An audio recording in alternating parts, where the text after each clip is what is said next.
ঢাকা দক্ষিণ সিটি কর্পোরেশনের মেয়র হিসেবে ইশরাক হোসেনকে দায়িত্ব বুঝিয়ে দেওয়ার দাবিতে সচিবালয় অভিমুখে লং মার্চ কর্মসূচিতে বাধা দিয়েছে পুলিশ। শনিবার 11:30টার দিকে গুলিস্তানে ঢাকা দক্ষিণ সিটি কর্পোরেশনের নগর ভবনের সামনে থেকে লং মার্চ শুরু হয়। লং মার্চের মিছিলটি গুলশান মাজার 0 পয়েন্ট পল্টন ঘুরে প্রেস ক্লাব হয়ে সচিবালয়ে যাওয়ার সময় বাধা দেয় পুলিশ। শিক্ষা ভবন মোড়ে ব্যারিকেড ও বাধা পেয়ে মিছিল নিয়ে নগর ভবনের সামনে ফিরে আসেন বিক্ষোভকারীরা।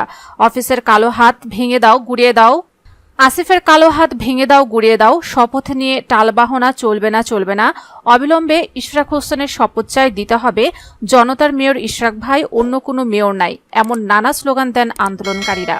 লং মার্চে ঢাকা দক্ষিণ সিটি এলাকার হাজার হাজার বাসিন্দারা অংশ নিয়েছিলেন।